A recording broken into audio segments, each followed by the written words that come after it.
If you're a dude of a certain age, you're probably still having dreams of Helen Slater as Supergirl, for obvious reasons. I mean, come on.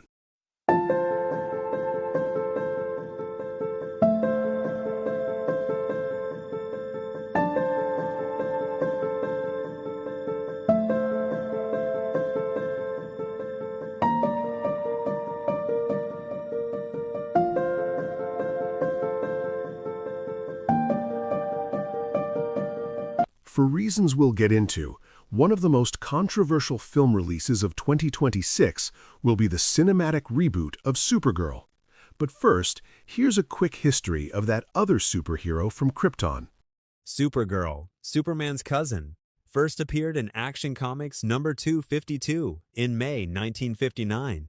Created by Otto Bender and Al Plastino, initially a backup strip in Action Comics, her stories often involve teenage issues and mysteries. She joined the Legion of Superheroes and was adopted by Fred and Edna Danvers, taking the secret identity of Linda Lee Danvers.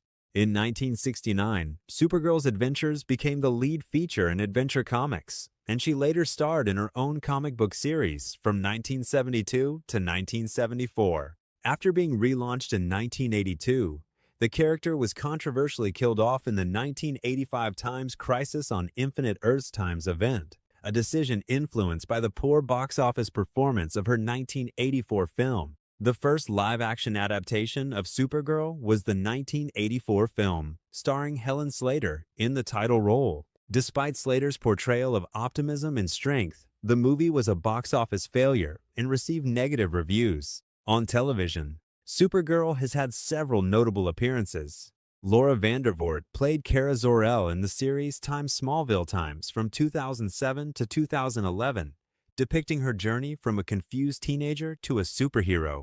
In 2015, Melissa Benoist took on the role in the Times Supergirl Times TV series, which initially aired on CBS before moving to the CW.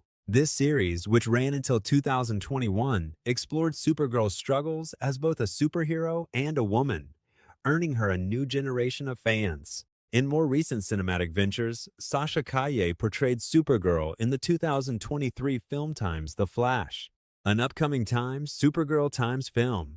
Supergirl, Woman of Tomorrow is scheduled for release in 2026, with Millie Alcock cast in the lead role. This film is expected to be a cornerstone of the new DC universe. And who's this used model? Millie Alcock's casting as Supergirl has ignited debate, with the actress herself noting, "Simply existing as a woman in that space is something that people comment on, highlighting the intense scrutiny female leads face." Alcock admitted she bullied herself into the role, wrestling with imposter syndrome and public expectations.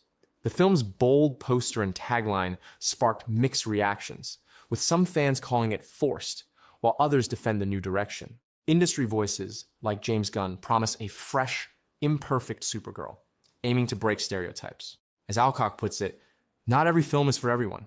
Ultimately, her journey spotlights ongoing conversations about gender, fandom, and the evolving superhero genre. All that build-up for what? What was my reaction to watching the Supergirl trailers? To quote Dorothy Parker, "What fresh hell is this?" The trailer looked like the most uninviting, unalluring, unappetizing mess I have seen in a long, long, long time.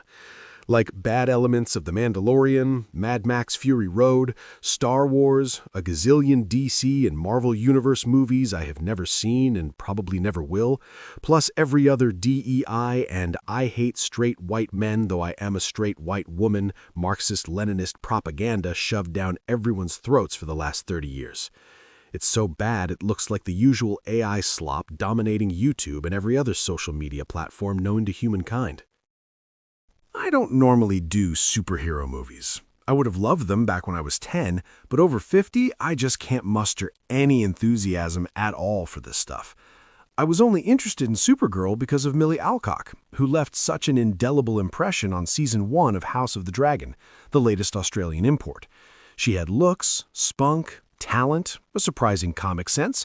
You could believe she could join the likes of Nicole Kidman, Kate Blanchett, Naomi Watts.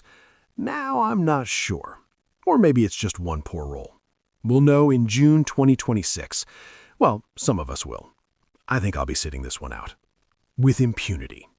Sheesh. But what do you think? Have we made too much of a trailer? Or, as Peter Frampton once sang, do you feel like we do? Drop a comment below. We respect everyone's opinion. Just keep it civil, baby. No need to insult anyone.